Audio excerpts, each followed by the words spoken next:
विश्व 24 न्यूज हर पल आपके साथ। नमस्कार, विश्व 24 न्यूजमध्ये आपल्या सर्वांचे हार्दिक स्वागत। शहरातील गणेश नगरमधील एका खासगी हॉस्पिटलमध्ये डॉक्टरने नर्सला मारहाण केल्याचा प्रकार घडला आहे।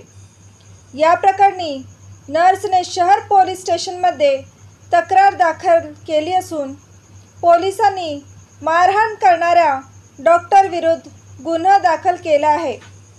शहरातील गणेश नगरमध्ये पल्लवी हॉस्पिटल आहे। या हॉस्पिटलमध्ये खाजा नगर भागातील एक 29 वर्षीय महिला नर्स म्हणून काम करते।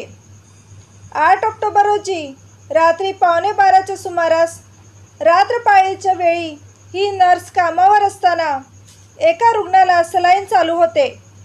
इतक्यात या हॉस्पिटलचे डॉक्टर मुकुंद कुलकर्णी आले आणि रुग्णाचे सलाईन अजून का संपले नाही म्हणून या नर्सला शिवीगाळ करून हाताने मारहाण केली।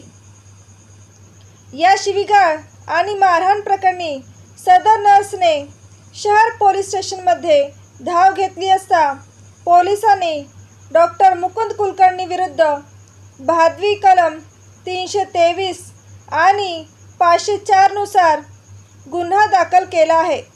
पुढील तपास पोलीस नाईक शेंडगे करीत आहेत। माझी बहीण पल्लवी हॉस्पिटल येथे कामाला होती। रात्री 11:30-12 वाजे सुमारास ती पल्लवी डॉक्टरने माझ्या बहिणीला मारहाण केलेली आहे। ती मारहाण करून आम्ही पोलीस ठाण्यामध्ये जाऊन त्याच्याविरुद्ध केस वगैरे केली, तरी त्याला आतापर्यंत अटक झालेली नाही, काय नाही। तर आमची मागणी हीच आहे की त्याला लवकरात लवकर अटक करून त्याच्यासाठी जी कारवाई होती ती कारवाई करावी तेवढी। आणि ती माझ्या बहिणीला मारलं जसं पुरुषाला मारले तसं मारलेलं आहे। हात वगैरे फ्रॅक्चर झालेला आहे, तर पोटात वगैरे लागलेला आहे, डोळ्याला वगैरे लागलेलं आहे। त्याविरुद्ध प्रशासनाने कडक ती कारवाई करावी लवकरात लवकर।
राज्यातील महत्त्वाच्या आणि आपल्या भागातील ताज्या बातम्या पाहण्यासाठी आजच आमच्या विश्व 24 न्यूज चॅनलला यूट्यूबवर सबस्क्राईब करा आणि बेल आयकॉन प्रेस करा।